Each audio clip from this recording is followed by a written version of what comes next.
لله نحمده ونستعينه ونستغفره ونؤمن به ونتوكل عليه ونعوذ بالله من شرور أنفسنا ومن سيئات أعمالنا من يهده الله فلا مضل له ومن يضلله فلا هادي له ونشهد أن لا إله إلا الله وحده لا شريك له ونشهد أن سيدنا ومولانا محمدا عبده ورسوله أرسله بالحق بشيرا ونذيرا وداعيا إلى الله بإذنه وسراجا وقمرا منيرا أما بعد فقد قال الله تعالى أعوذ بالله من الشيطان الرجيم بسم الله الرحمن الرحيم وما أرسلناك إلا رحمة للعالمين وقال تعالى يا أيها الذين آمنوا اتقوا الله وكونوا مع الصادقين وقال النبي صلى الله عليه وسلم من أحب سنتي فقد أحبني ومن أحبني كان معي في الجنة وقال النبي صلى الله عليه وسلم أنا آخذ بحججكم عن النار إن الله وملائكته يصلون على النبي يا أيها الذين آمنوا صلوا عليه وسلموا تسليما সকলে দরুদ শরীফ নামাজের যে দরুদ শরীফ দরুদ ইব্রাহিম সকলে মহব্বতে দরুদ শরীফ বলে আল্লাহুম্মা সাল্লি আলা মুহাম্মাদিন ওয়া আলা আলি মুহাম্মাদ কামা সাল্লাইতা আলা ইব্রাহিম ওয়া আলা আলি ইব্রাহিম ইন্নাকা হামিদুম মাজিদ اللهم بارك على محمد وعلى آل محمد كما باركت على إبراهيم وعلى آل إبراهيم إنك حميد مجيد بلغ العلا بكماله كشف الدجى بجماله حسنت جميع خصاله صلوا عليه وآله لا إله إلا الله محبته لا إله إلا الله لا إله إلا الله لا إله إلا الله لا إله إلا ইল্লাল্লাহ লা ইলাহা ইল্লাল্লাহ লা ইলাহা ইল্লাল্লাহ হায়াতের মালিক যে আল্লাহ মৌতের মালিক সেই আল্লাহ লা ইলাহা ইল্লাল্লাহ লা ইলাহা ইল্লাল্লাহ আসমানের মালিক যে আল্লাহ জমিনের মালিক সেই আল্লাহ লা ইলাহা ইল্লাল্লাহ লা ইলাহা ইল্লাল্লাহ লা ইলাহা ইল্লাল্লাহ মুহাম্মাদুর রাসূলুল্লাহ সাল্লাল্লাহু আলাইহি ওয়াসাল্লাম। ঐতিহ্যবাহী শাহজাহানপুর জুতকুফাল নুরানি হাফিজিয়া ইতিমখানা ও মহিলা মাদ্রাসার উদ্যোগে ২৭তম বার্ষিক ওয়াজ মাহফিলের প্রথম অধিবেশনের দ্বিতীয় পর্বে ঈশার নামাজের পর থেকে নিয়ে আলোচনা চলছে। আমার শ্রদ্ধেয় বড় ভাই আলহাজ হাফেজ কারি মহিউদ্দিন আনসারী আপনাদের সম্মুখে আলোচনা করলেন। দ্বিতীয় অধিবেশন আজকের এই মাহফিলের সম্মানিত সভাপতি আমার পিতৃ সমতুল্য হযরতুল আল্লাম হযরত মাওলানা মফিজুর রহমান সাহেব MMA সাবেক সিনিয়র শিক্ষক মধুপুর শহীদ উচ্চ বিদ্যালয় মধুপুর। আজকের এই ওয়াজ মাহফিলের প্রধান অতিথি মজলুম জননেতা গণপ্রজাতন্ত্রী বাংলাদেশ সরকারের সাবেক শিক্ষা উপমন্ত্রী ভাইস প্রেসিডেন্ট কেন্দ্রীয় নির্বাহী কমিটি বাংলাদেশ জাতীয়তাবাদী দল BNP জনাব অ্যাডভোকেট আব্দুল সালাম পিন্টু সাহেব। আজকের প্রধান বক্তা, প্রধান আকর্ষণ, প্রধান আলোচক আমার শ্রদ্ধেয় বড় ভাই আলহাজ হযরতুল আল্লাম হযরত মাওলানা মুফতি আনোয়ার হুসাইন সাহেব দামাত বারকাতুম আলিয়া। আল্লাহ পাকের মেহেরবানিতে কিছুক্ষণের ভিতরে ইনশাআল্লাহ আমাদের সম্মুখে হাজির হবেন ইনশাআল্লাহ। আমার পূর্বে মাগরিবের পরে যারা আলোচনা করছে তাদের উপর আল্লাহ পাক যেন খাস রহমত নাজিল করেন, তাদেরকে দীর্ঘ হায়াতে তৈয়বা দান করেন, সকলে বলেন আমিন। আমার সম্মুখে উপস্থিত সম্মানিত আমার মুরব্বিয়ান নিজাম, মাদ্রাসা তলবে আলেম, মাদ্রাসা উস্তাদ আসাদুল কেরাম, আমার যুবক ভাইয়েরা, পর্দার অবস্থানত মা ও বোনেরা, সকলের প্রতি আমার আন্তরিক সালাম। আসসালামু আলাইকুম ওয়া রাহমাতুল্লাহি ওয়া বারাকাতুহু।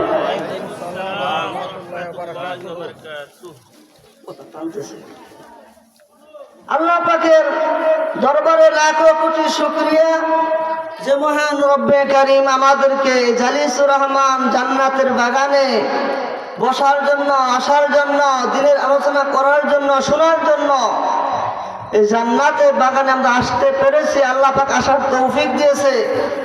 এই জন্য সকলেই মাবুদের দরবারে শুকরিয়া আদায় করে কালিমাতুশ শুকুর আলহামদুলিল্লাহ এবং লাখি কোটি দরুদ ও সালাম সাইয়্যিদুল মুরসালিন রাহমাতুল লিল আলামিন হযরতে নবী করিম সাল্লাল্লাহু আলাইহি সাল্লামের উপর।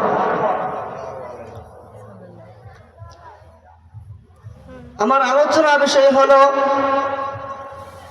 আল্লাহ পাকের বন্ধু, আল্লাহ পাকের দোস্ত হযরতে পয়গম্বর আলাইহিস সালাতু ওয়াস সালামের গুণগান সম্পর্কে, দয়া সম্পর্কে।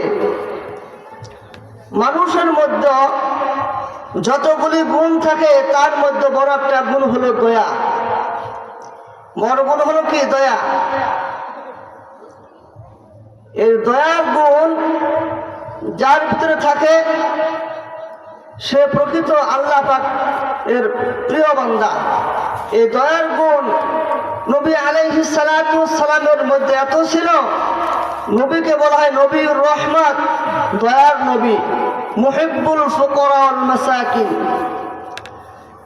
আল্লাহ পাক রব্বুল আলামিন সূরা আম্বিয়ার ভিতরে আল্লাহ পাক বলেন, ওমা আরসালনাকা ইল্লা রাহমাতাল লিল আলামিন। তোমাকে জগৎবাসীর জন্য করুণা বানিয়ে প্রেরণ করেছি, রহমত স্বরূপ প্রেরণ করেছি। আল্লাহ পাক রব্বুল আলামিন সূরা আম্বিয়ার ভিতরে ঘোষণা করলেন, পয়গম্বরকে, নবীকে পুরা জগৎবাসীর জন্য রহমত স্বরূপ এইরকম করুণা করে বানিয়ে প্রেরণ করা হয়েছে। আল্লাহর পয়গম্বর সাল্লাল্লাহু আলাইহি সাল্লামকে এই করুণা গুণ যদি অল্প থাকে তাহলে তাকে করুণাকারী বলা হয়, আর করুণা গুণ যদি খুব বেশি পরিমাণে থাকে করুণা বলা হয়। আল্লাহর পয়গম্বর সাল্লাল্লাহু আলাইহি সাল্লাম কে করুণা বানিয়ে প্রেরণ করা হয়েছে, রহমত স্বরূপ প্রেরণ করা হয়েছে। আল্লাহর পয়গম্বর সাল্লাল্লাহু আলাইহি সাল্লামকে পুরা সত্তাটাই হলো করুণা, করুণার মৃত্যু প্রতীক। আল্লাহর পয়গম্বর সাল্লাল্লাহু আলাইহি সাল্লামকে করুণার মৃত্যু প্রতীক, রহমত স্বরূপ প্রেরণ করা হয়েছে। দয়ার নবী, মায়ার নবী, কুল কায়নাতের সমস্ত মখলুকাতের নবী, সমস্ত নবীদের নবী পয়গম্বর আরবি সাল্লাল্লাহু আলাইহি ওয়াসাল্লাম পুরা সত্যটা হলো করুণা। করুণা বলতে আমরা কি বুঝি? করুণা বলতে আমরা এতটুকু বুঝি, একটা মানুষের ভিতরে যদি এরকম করুণা গুণ থাকে, এইরকম করুণা কিভাবে প্রকাশ পায়? আল্লাহর পয়গম্বর সাল্লাল্লাহু আলাইহি সাল্লাম করুণা বলতে আমরা বুঝি যে এরকম মানুষটা এইরকম অসুস্থ মানুষের পাশে দাঁড়ানো, অসহায় মানুষের পাশে দাঁড়ানো, দরিদ্র মানুষের পাশে দাঁড়ানো, এই করুণ তো আল্লাহর পয়গম্বরের মধ্যে ছিল। দুর্গত মানুষের মধ্যে তার সামগ্রী দান করা আল্লাহর পয়গম্বর আরবি সাল্লাল্লাহু আলাইহি সাল্লাম এই রক্ত করুণা মধ্যে ছিল। আল্লাহর পয়গম্বর সাল্লাল্লাহু আলাইহি সাল্লামের তো করুণা গুণ মধ্যে ছিল।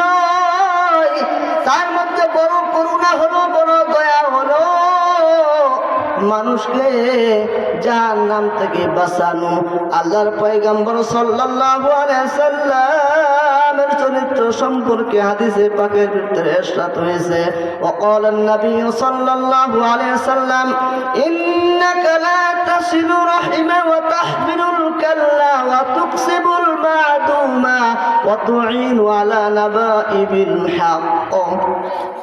আল্লাহর পয়গম্বরের মধ্যে এরকম করুণা ছিল, আপনজনদের সাথে সুসম্পর্ক বজায় রাখতেন। আপনজনদের ভিতরে যারা অসহায়, যাদের সংসারের বোঝা বহন করতে পারতেন না, আল্লাহর পয়গম্বর সাল্লাল্লাহু আলাইহি সাল্লাম তাদের বোঝা বহন করতেন, তাদেরকে সহযোগিতা করতেন। নবী আলাইহিস সালাতু ওয়াস সালামের এইরকম অভ্যাস ছিল, নিজে যারা অসহায় মানুষ, দরিদ্র মানুষকে সহযোগিতা করতেন, তাদেরকে আর্থিক সার্বিক সহযোগিতা আল্লাহর পয়গম্বর আলাইহিস সালাতু ওয়াস সালাম করতেন।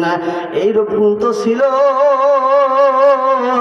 তার মধ্যে বড় গুণ হলো, বড় দয়া হলো, পয়গম্বর সাল্লাল্লাহু আলাইহি সাল্লাম মানুষকে জাহান্নাম থেকে বাঁচানোর ফিকির চেষ্টা করতেন।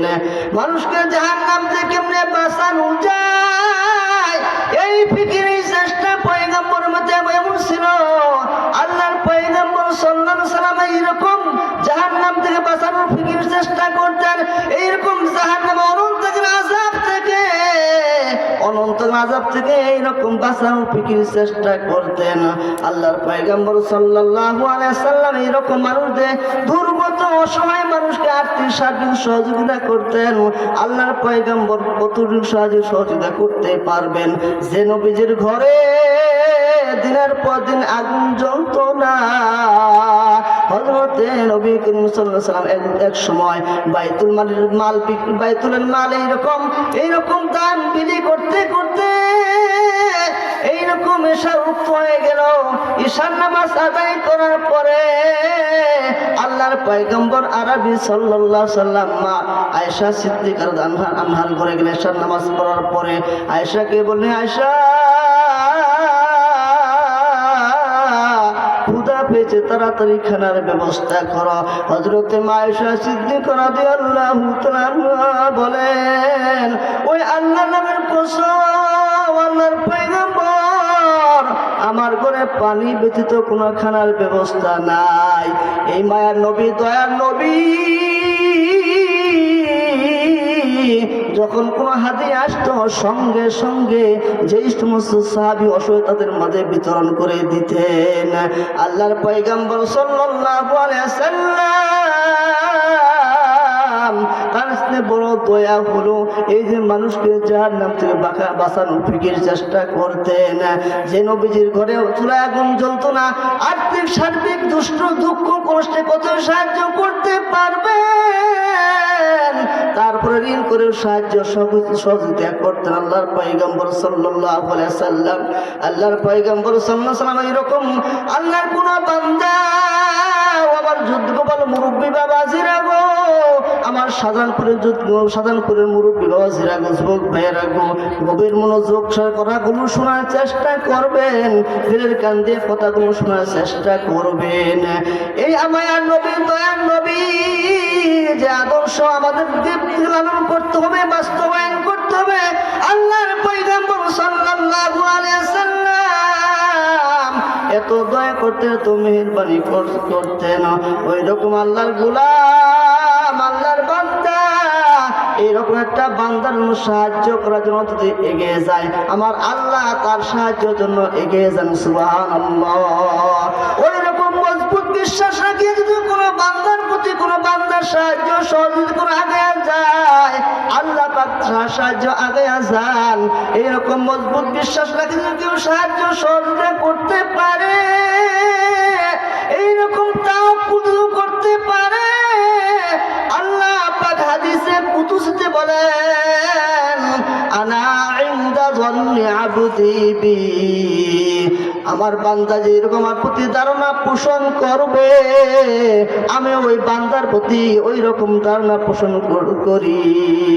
আমার প্রতি পূর্ণ বিশ্বাস যখন রাখবে, আমি অবশ্যই অবশ্যই তার সাহায্য এগিয়ে যাইব। আল্লাহর পয়গম্বর সাল্লাল্লাহু আলাইহি সাল্লাম وقال النبي صلى الله عليه وسلم انا اخذ بحجاجكم عن النار। তোমরা তো জাহান্নামে পড়ার উপক্রম হয়েছিলে, তোমার আল্লাহর পয়গম্বর সাল্লাল্লাহু আলাইহি ওয়াসাল্লাম আমি তোমাদের কোমর ধরে ধরে জাহান্নাম থেকে বাঁচাই, আমি তোমাদের কোমর ধরে ধরে জাহান্নাম থেকে বাঁচানোর ফিকির করে চেষ্টা করি। আল্লাহর পয়গম্বর উম্মতের জন্য তো মায়া করছে, তো দরদ করছেন। আল্লাহর পয়গম্বর এই যে ওরাসাতুল আম্বিয়া, উলামায়ে কেরাম হলো নবীগণের ওয়ারিস। এই যে মাঠে ময়দানে খানকার ভিতরে এইরকম মানুষকে মেহনত করিয়া বুঝাইয়া সুজা জান্নাতের পথে চালায়, এই সমস্ত মানুষগুলা হইল আল্লাহর প্রেমী, আল্লাহর প্রেমিক বান্দা, আল্লাহর পয়গম্বর খাঁটি উম্মত। আল্লাহর পয়গম্বর সাল্লাল্লাহু আলাইহি সাল্লাম বলেন, আমি তোমাদের কোমর ধরে ধরে জাহান্নাম থেকে বাঁচাই। আল্লাহ পাক রব্বুল আলামিন সূরা আলে ইমরানের ভিতরে বলেন, কুনতুম আলা শাফা হুফরাতিন মিনান নার ফাআনকাযাকুম মিনহা। তোমরা তো জাহান্নামের গর্তে পড়ার উপক্রম হয়েছিলে, জাহান্নামের গর্তে পড়ার উপক্রম হয়েছিলে, সেই অবস্থা থেকে আল্লাহর পয়গম্বর তোমাদেরকে রক্ষা করেছেন। তোমাদের জাহান্নামে পড়ার উপক্রম হয়েছিল, আল্লাহ তাআলা পয়গম্বরের মাধ্যমে তোমাদেরকে রক্ষা করেছেন। ওই মায়ার নবী, দয়ার নবী এত মহব্বত করতেন উম্মতদেরকে, সেই নবীকে ভুলে কেমনে থাকো, সেই নবীর আদর্শে কেমনে ছাড়িয়া থাকো, নবীর আদর্শকে লালন করো। আল্লাহ পাক রব্বুল আলামিন বলেন, ওয়াতিউল্লাহ ওয়াতিউর রাসূল, ও আমার বান্দারে আমাকে তোমরা যদি পাইতে চাও আমার বন্ধুর আদর্শ তোমরা লালন করো, আমার বন্ধুর আদর্শকে আঁকড়ে ধরো, আমাকে তোমরা পাইয়া যাইবা। অন্য রাস্তা হাঁটলে কিন্তু পাওয়া যাবে না। আল্লাহ তাআলা বলেন, ও আমার বান্দা, আমার মায়ের নবী, দয়ার নবী এত কান্না করছেন, এত উম্মতের জন্য কান্না করছেন। আল্লাহর পয়গম্বর সাল্লাল্লাহু আলাইহি ওয়াসাল্লামের স্ত্রী হযরত আয়েশা সিদ্দিকা রাদিয়াল্লাহু তাআলা আনহা বলেন, আমার নবীকে যদি তুমি দেখতে চাও রাতে জাগ্রত, তাহলে জাগ্রত দেখতেও পাবে। আমার নবীকে যদি দেখতে চাও, আল্লাহর পয়গম্বরকে দেখতে চাও ঘুমন্ত অবস্থায় ঘুমেও দেখতে পাবে। আল্লাহর পয়গম্বর সাল্লাল্লাহু আলাইহি সাল্লাম এই ঘুম, এই সজাগ উম্মতের ফিকিরে, উম্মতের চিন্তা, তার এইরকম ঘুম আসতো না, ঘুমকে হারাম করে দিত। যেই রকম একটা মানুষের দুয়ার জারি হয়ে যায়, পুলিশ ধরার জন্য তাকে তালাশ করে, ওই লোকটা দেখবেন এই ঘুম, এই সজাগ, তার ঘুম হবে না ঠিক মতো, 10 মিনিট 5 মিনিট ঘুম ভাঙ্গা যাবে। আল্লাহর পয়গম্বর উম্মতের মায়ায়, উম্মতের মায়ায় পরে মহব্বত এরকম ঘুম তার হারাম করে দিয়েছেন। হাদিসের ভিতরে ইরশাদ হয়েছে, আপনার পয়গম্বর আয়েশা সিদ্দিকা রাদিয়াল্লাহু তাআলা আনহা বলেন, আমার রাতে ঘুম ভেঙে গেল, নবীজি বিছানায় নাই, আমি খুঁজতে বের হলাম, খুঁজতে খুঁজতে জান্নাতুল বাকি মদিনার কবরস্থানে চলে গেলাম। যেদিকে আল্লাহর পয়গম্বর 2 হাত তুলে নবী কান্না করতেছেন, দোয়া করতেছেন। সূরা মায়েদার ভিতরে আল্লাহ পাক বলেন, ইন তুআযিবুহুম ফাইন্নাহুম ইবাদুক ওয়া ইন তাগফির লাহুম ফাইন্নাকা আনতাল আজিজুল হাকীম। হে আল্লাহ, তোমার বান্দাদের দোষ যদি ধরতে পারো, কিন্তু তুমি এদেরকে দয়া করে সৃষ্টি করেছিলে, তুমি এদেরকে যদি মাফ করে দাও, ক্ষমা করে দাও, তুমি পারো, তোমার সব ক্ষমতা আছে, মেহেরবানি এদেরকে তুমি ক্ষমা করিয়া দাও। বোঝা গেল পয়গম্বর আরবি সাল্লাল্লাহু আলাইহি সাল্লাম উম্মতের ফিকির, উম্মতের চিন্তায় তার ঘুম হইতো না, ঘুমকে হারাম করে দিছে। আজকে সেই পয়গম্বর আদর্শ কেমনে ছেড়ে দেয়, সেই পয়গম্বর আদর্শ কেমনে খুল লাগায়। পয়গম্বরের প্রতি মহব্বত থাকলে তোমার মতো একটা যুবক, সে মাথায় টুপি পরলে তার ভালো লাগে, তোমার কেন লজ্জা লাগে?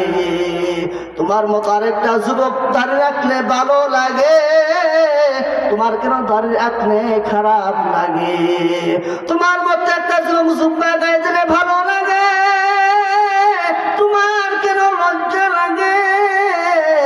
মাথার তালু থেকে পা পর্যন্ত সুন্নত তরিকা চলতে তার ভালো লাগে, তোমার কেন খারাপ লাগে? ও আল্লাহর গোলাম, আমার শাহজাহানপুর ঝুঁকওয়াল মুরব্বী বাজার যুবক ভাইয়েরা গভীর মনোযোগের কথাগুলো শোনার চেষ্টা করবেন। আমার পর্দার মা বোনেরা গো, আখিরাত সুন্দর করে সাজাইতে পারলে দুনিয়াতেও শান্তি, আখিরাতেও মুক্তি দিয়ে আল্লাহ পাক জান্নাতের মেহমান বানাই দিবেন। ও আল্লাহর গোলাম, মায়ার নবী, দয়ার নবী এত কান্না করছে, এত কান্না করছেন। মুসলিম শরীফের আয়াতের ভিতরে আসছে, আল্লাহর পয়গম্বর সাল্লাল্লাহু আলাইহি সাল্লাম আল্লাহুম্মা উম্মতি উম্মতি করে কান্না করতেছে। কান্নার কারণ জিজ্ঞাসা করার জন্য হযরত জিবরাইল আলাইহিস সালামকে পাঠাইলেন। দেখো আমার বন্ধু কিসনে কান্না করে, কিসনে কান্না করতেছে, কান্নার কারণ জিজ্ঞাসা করার জন্য হযরত জিবরাইল আলাইহিস সালামকে পাঠাইলেন। জিবরাইল আলাইহিস সালাম আয়েশা সালাম করলেন, আসসালামু আলাইকুম ইয়া রাসূলুল্লাহ। আল্লাহর পয়গম্বর আপনি কেন কান্না করতেছেন? আল্লাহর পয়গম্বর বলে, আমি কান্না করতেছি এই জন্য আমার উম্মতের মাগফিরাতের জন্য কান্না করতেছি। সেই নবীকে কেমনে বলে থাকো, সেই নবীর আদর্শ কেমনে ছাড়িয়া দেও। মাথার চুলের মধ্যে কোনো সুন্নত নাই, চুল কাটার তরিকা হলো তিনটা, লিম্মা জুম্মা ওফরা, তিন তরিকা চুল কাটতে হবে। আজকে চুলের ছেলেরে যায়, আজকে আমরা চুল কাটি নিউ মেসির মতো, আজকে চুল কাটি ওই বাজারের কাকার মতো, বিভিন্ন মেসির মতো চুল কাটি। কিয়ামতের ময়দানে আল্লাহর হাবিব সুপারিশ করবে উম্মতের জন্য, এরকম কান্না করছে। শুধু তাই নয়, মায়ের নবী, দয়ার নবী সমস্ত পয়গাম্বরকে এরকম দোয়া করে একটা মৌজুদা দেওয়া হয়েছিল। সমস্ত পয়গাম্বর কোন দোয়া করছে, তাদের দোয়াগুলো দুনিয়াতে তারা দোয়া প্রয়োগ করছে। আমার মায়ের নবী, দয়ার নবী উম্মতের কান্ডারি সেই দোয়াকে কিয়ামতের দিন রিজার্ভ রেখে দিয়েছেন। নবীজি সব সাওয়া বিসর্জন দিয়েছেন, দোয়াটা রিজার্ভ রেখেছেন। কিয়ামতের ময়দানে সমস্ত নবীগণ ইয়া হাবলি ইয়া নাফসি বলবে। আমার মায়ের নবী উম্মতের কান্ডারি রহমতের নবী ইয়া উম্মতি সেই দোয়াকে রিজার্ভ রেখে দিয়েছেন। আল্লাহ নবীর সাথে যখন দোয়া সূরা দুহার আয়াত নাযিল হলো, ওয়ালা সাউফা ইউতিকা রাব্বুকা ফাতারদা, ও নবী আপনি যা চান তাই আপনাকে দেওয়া হবে যতক্ষণ আপনি সন্তুষ্ট না হন। আল্লাহর পয়গম্বর যখন আয়াত নাযিল হলো, আল্লাহর পয়গম্বর বললেন আমি ততক্ষণ পর্যন্ত সন্তুষ্ট হব না আমার একটা উম্মত যখন জাহান্নামে থাকবে। সেই মায়ের নবী, দয়ার নবী আমরা সে আদর্শ কেমনে ছাড়িয়া দেই। দয়ার নবী এত কান্না করছেন, সমস্ত কিছু উম্মতের জন্য বিসর্জন দিয়েছেন, কোনো সুখ শান্তি চাই না, চাইলে চাইতে পারতেন। আল্লাহ তো বলেই দিয়েছেন তুমি যা চাও তাই তোমাকে দেওয়া হবে যতক্ষণ তুমি সন্তুষ্ট না হও। এই আয়াতটা নাযিল হওয়ার পরে আল্লাহর পয়গম্বর কান্না করলে, আল্লাহুম্মা উম্মতি কান্না করলেন। এবার জিবরাইল আলাইহিস সালাতু ওয়াস সালাম চলে গেলেন, আবার ফিরে আসলেন, আল্লাহ পাকের কাছে ফিরে আসলেন। আল্লাহর পয়গম্বর আল্লাহ তাআলা আপনার জন্য সুসংবাদ জানাইছে। কি সুসংবাদ জানাইছে? আপনার উম্মতের ব্যাপারে আপনাকে দুঃখিত করবে না, আপনার উম্মতের ব্যাপারে আপনাকে দুঃখিত করবেন না। আপনার উম্মতের ব্যাপারে অবশ্যই আল্লাহ পাক এই নাজাতের ব্যবস্থা করবেন। আল্লাহর পয়গম্বর সাল্লাল্লাহু আলাইহি সাল্লাম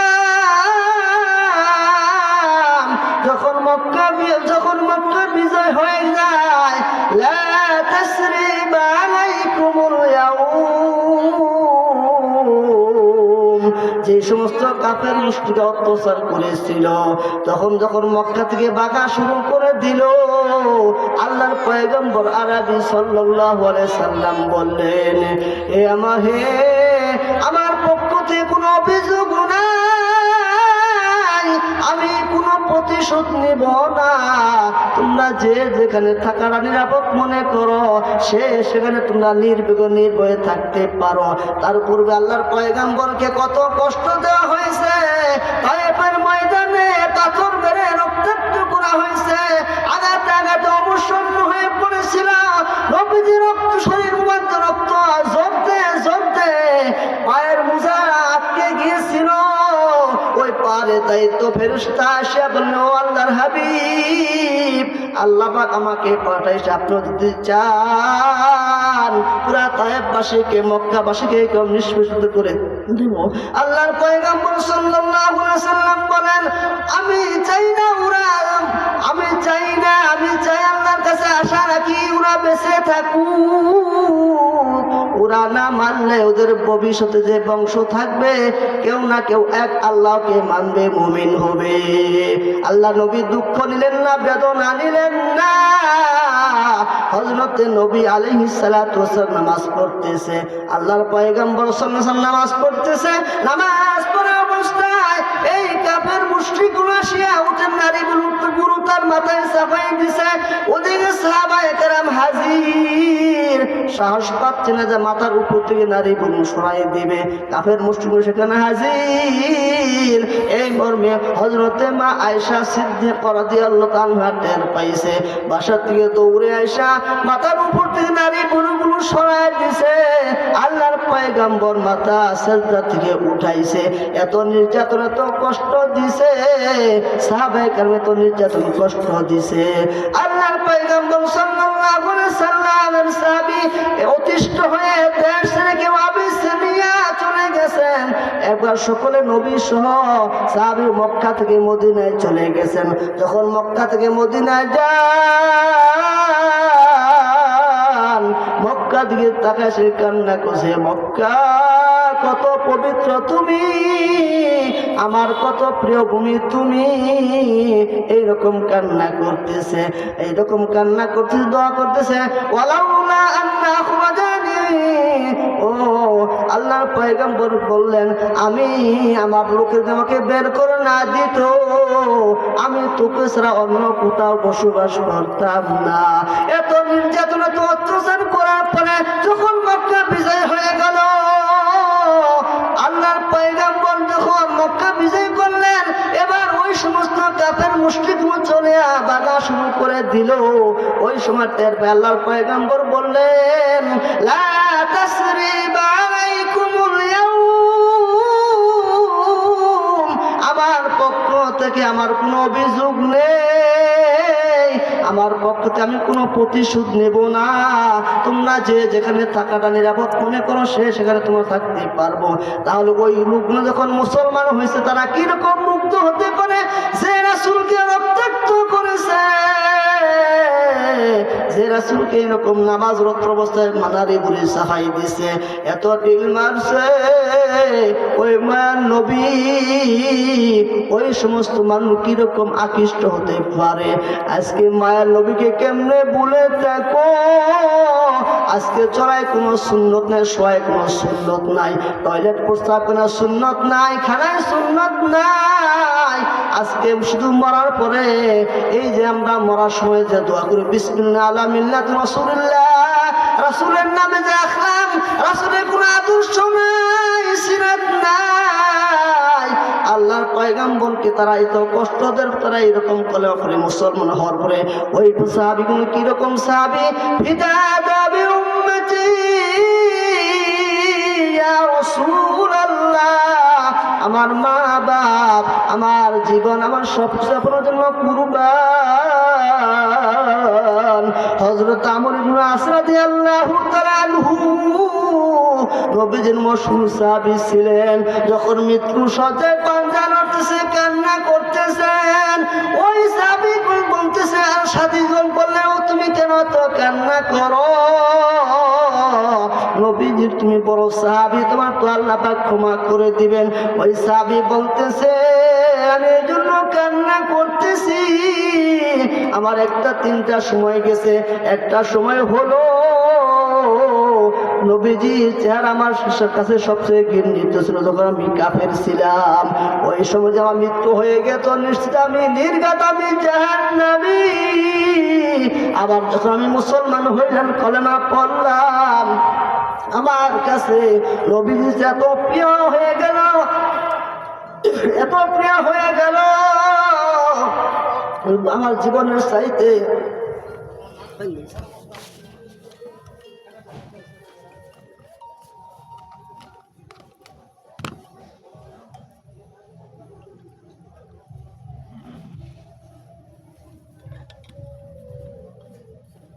হযরত আমর ইবনে আস রাদিয়াল্লাহু তাআলা আনহু বলে, আমি যখন মুসলমান হইলাম, এবার নবীজির চেহারা আমার জীবনের চাইতে, আমার বিবির চাইতে, আমার সন্তানের চাইতে প্রিয় হয়ে গেল। দেখেন মুহূর্তের ভিতরে পাল্টা গেল, নবীজির চেহারা প্রিয় হয়ে গেল। এবার নবীজির চেহারা প্রিয় হয়ে গেল।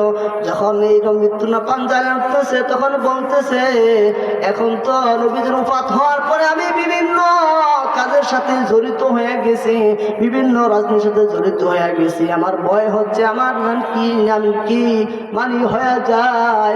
আল্লাহর পয়গম্বরের সাহাবী এত মুখরিত ছিলেন, এত মুগ্ধ ছিলেন, সাহাবী আলাইহিস সাহাবী এত মুগ্ধ ছিলেন, এত মুগ্ধ ছিলেন, হযরতে বেলাল হাবশী রাদিয়াল্লাহু তাআলা আনহু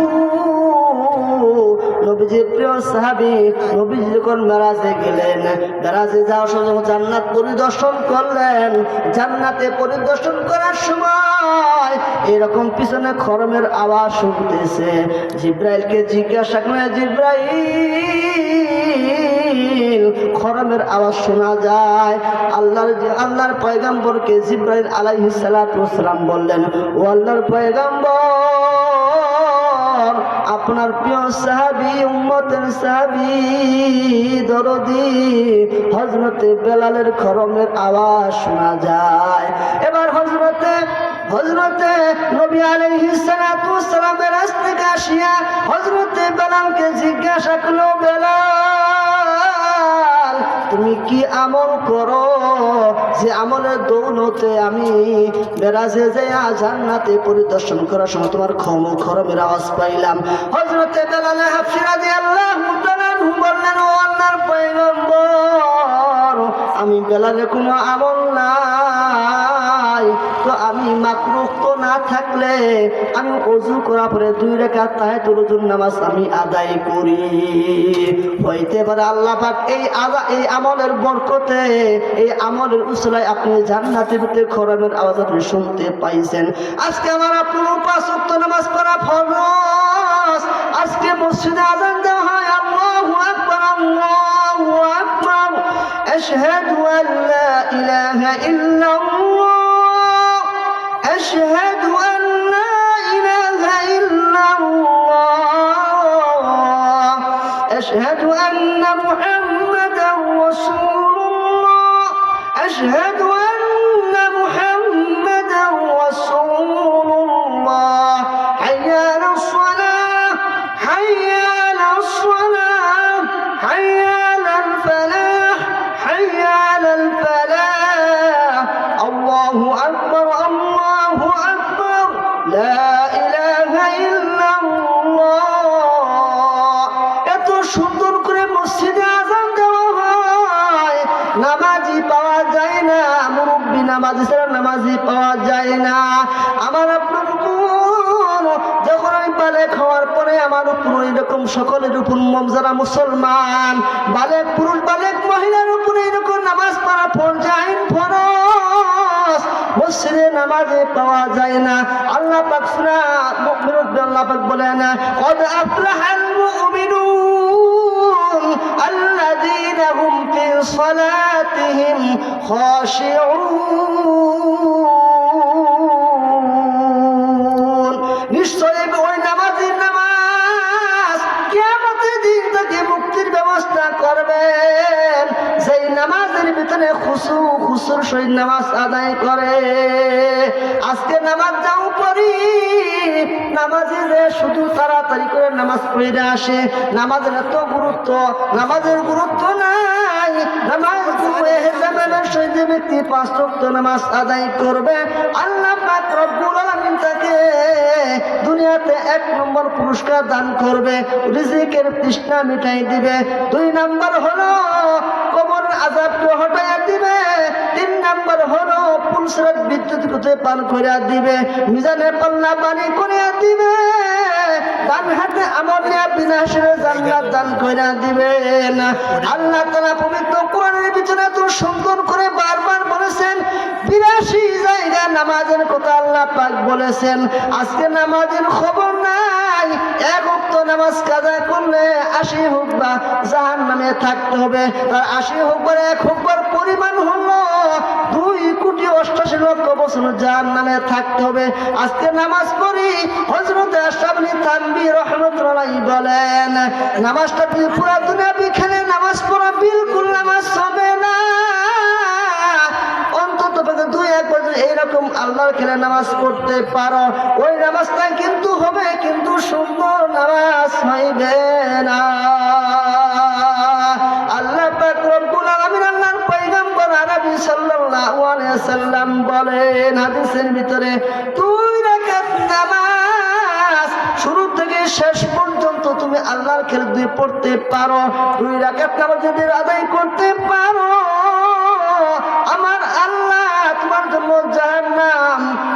জাহান্নাম হারাম করে দিবেন, জান্নাত ওয়াজিব করিয়া দিবেন।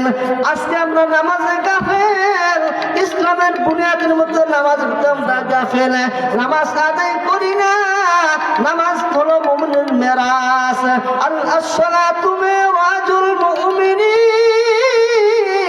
নামাজ হলো মুমিনের মেরাজ। আল্লাহর সাথে কথাবার্তা হয়। আজকে নামাজের খবর নাই, বলি আমি ঈমান ঠিক আছে, আমার আল্লাহর কাছে কি জবাবদিহি করবা? কিয়ামতের ময়দানে কে তুমি কে জবাবদিহি করবা? আমার আপনার এই যে বাদুরীপাড় গুরুস্থান, এই যে মাদ্রাসা তালিম তরবিয়ত চলে, মাদ্রাসা তালিমুল কোরআন হাদিস তেলাওয়াত করে আল্লাহর পয়গম্বর আরবি সাল্লাল্লাহু আলাইহি সাল্লাম বলেন, এই মাদ্রাসা তালিমগুলো যখন কোরআনে কারীম তেলাওয়াত করে, যখন কবর পাশ দিয়ে যায়, আল্লাহর পয়গম্বর সাল্লাল্লাহু আলাইহি সাল্লাম বলে 40 দিন পর্যন্ত কবর আযাবকে আল্লাহ পাক মাফ করিয়া দেন। ও আমার সাজানপুর যুদ্ধকবর মুরব্বি বা মাঝিরা গো, ও আমার যুবক ভাইয়েরা গো, মাদ্রাসাকে মহব্বত করবেন, দিল দিয়ে ভালোবাসবেন, আর্থিক সার্বিক সহযোগিতা করবেন, কোনো হিংসা কিনা কেউ করবেন না। এর পূর্বে যারা কমিটি তারা তো ছিলই, এখন বর্তমানে কমিটি হয়েছে, কেউ হিংসা করবেন না। মাদ্রাসাতে হিংসা করলে নবীর সাথে হিংসা করা হবে, আর নবীর সাথে হিংসা করলে আল্লাহর সাথে হিংসা করা হবে। আমি হাতে ধরে পায়ে ধরে বিনীত হয়ে বলি, এই যে মাদ্রাসার পিছনে বিশাল বড় কবরস্থান, হাজার হাজার বান্দা বান্দি শায়িত, এগুলো আমাদেরই বংশধর আত্মীয় এখানে শায়িত। এই বাগান যত সুন্দর করে সাজাইমু, ওই বান্দাগুলো ইসারে সব তারা পাইতে থাকবে। আমরা দুনিয়াতে কি পাইব? আসমান থেকে আল্লাহ পাকের আযাব যে আসবে, এই কোরআনের তালিমের বরকতে, হাদিসের বরকতে, তালিমের বরকতে আল্লাহ পাক এই আযাব গুলো আল্লাহ পাক এই তেলাওয়াতের বরকতে উঠায় দিবেন। এই জন্য মাদ্রাসার জন্য দিল দিয়ে মহব্বত করতে হবে, মাদ্রাসার তালিমদেরকে মহব্বত করতে হবে। এখানে হাফেজে কোরআন তৈরি হবে। একটা হাফেজে কোরআনকে আল্লাহ পাক এত মর্যাদা দিয়েছেন। ওয়াকাল নবী সাল্লাল্লাহু আলাইহি সাল্লাম, মান ক্বারাআল কুরআনা ফাস্তাযহারাহু ফাহাল্লা হালালাহু ওয়া হাররামা হারামাহু আদখালাহু আল্লাহুল জান্নাহ ওয়া শাফা'হু আশরাতিন মিন আহলি বাইতিহি কুল্লুহুম ক্বাদ ওয়াজাবাত লাহুন নার। একজন হাফেজে কোরআনকে যখন সে হালালকে হালাল জানিয়ে হালাল পথে চলবে, হারামকে হারাম জানিয়ে হারাম থেকে বাঁচিয়ে থাকবে, ওই হাফেজে কোরআনকে জান্নাতের মেহমান বানাবে। সে আয়াতে কারিমা পড়বে আর জান্নাত অধিগ্রহণ করতে থাকবে। ওই শুধু তাই নয়, তাকে এরকম তাকে মর্যাদা দেওয়া হবে যে তার বংশের থেকে যারা জাহান্নাম অবধারিত সাব্যস্ত হয়ে গেছে, তাদেরকে ফিরাইয়া, তাদেরকে সুপারিশ করে 10 জন ব্যক্তিকে এরকম জাহান্নাম থেকে ফিরা জান্নাতের মেহমান বানাইতে পারবেন। আজকে হাফেজে কোরআন হজম চেষ্টা করি না। এই যে মাদ্রাসায় এত কোরআনে কারীম তেলাওয়াত হয়, আমরা আইসা বসি না। এই জন্য আমাদের ছেলে মেয়েদেরকে মাদ্রাসায় পড়াই। মাদ্রাসায় পড়ালে লাভ কি? মাদ্রাসায় পড়ার লাভ হইল দুনিয়াতেও লাভ, আখিরাতেও লাভ। এই লাভ চাই না আমরা সকলে? এই আখিরাতেও লাভ, দুনিয়াতেও লাভ। এই যে ছোট্ট ছোট্ট বাচ্চাগুলো নুরানি মাদ্রাসায় পড়ে, আজকে নুরানি মাদ্রাসায় ছাত্র কম, বিভিন্ন জায়গায় বিভিন্ন ষড়যন্ত্র চলতেছে। আমি হাতে ধরি পায়ে ধরি, মাদ্রাসার জন্য আমি পায়ে ধরতেও রাজি আছি। আমি সমস্ত এলাকাবাসীকে বলি, মাদ্রাসা নিয়ে কোনো হিংসা ঝগড়াঝাটি কেউ করবেন না, মাদ্রাসা নিয়ে কোনো হিংসা করবেন না, কোনো বিরোধিতা করবেন না। মাদ্রাসায় বাচ্চা দেওয়া সহযোগিতা করবেন, আর্থিক দেওয়া সহযোগিতা করবেন, মেধা দেওয়া সহযোগিতা করবেন, বুদ্ধি দেওয়া সহযোগিতা করবেন, কাঁধে কাঁধ মিলে অন্তর দিয়ে মহব্বত করবেন। এই যে ছোট্ট ছোট্ট বাচ্চাগুলো মাদ্রাসায় পড়ে ফায়দা কি? এই যে বাচ্চাগুলো 5 বছর 7 বছর 8 বছরের বাচ্চা মাদ্রাসায় পড়তেছে, আপনি 2টা সওয়াব পাইতেছেন। 1 নাম্বার সওয়াব হলো সাদকাতুল জারিয়া সওয়াব পাবেন, যে অর্থ সম্পদ ব্যয় করতেছেন। 2 নাম্বার সওয়াব হলো আপনার বাচ্চাগুলো, যে শিশু বাচ্চাগুলো এইরকম কোরআনের তেলাওয়াত করতেছে, হাদিস তেলাওয়াত করতেছে, অটোমেটিক আপনার আমলনামা সওয়াব জমা হইতেছে। কিয়ামতের ময়দানে ইয়াউমা ইয়াফিরুল মারউ মিন আখিহি,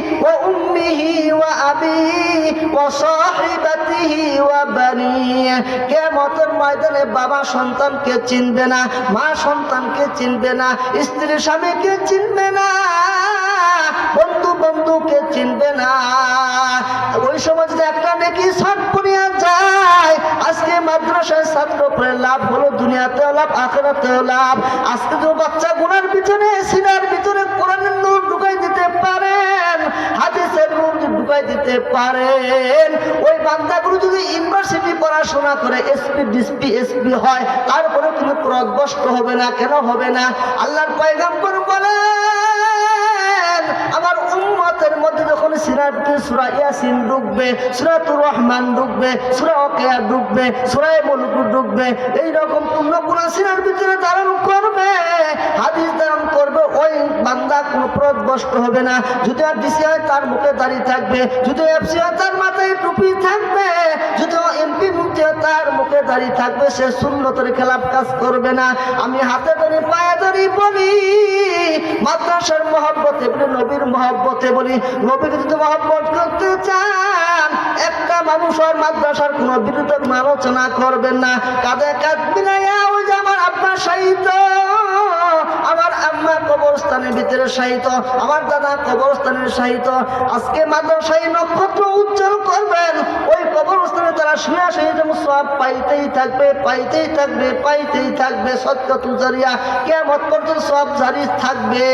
ওই সমস্ত বান্দাদেরকে বলি, মাদ্রাসার বিরুদ্ধে কেউ করবেন না। একজন হাফেজ করে তো মর্যাদা দেওয়া হবে, 10 জন ব্যক্তিকে এইরকম জাহান্নাম সাব্যস্ত তাকে সুপারিশ করে জান্নাতের মেহমান বানাইতে পারবে।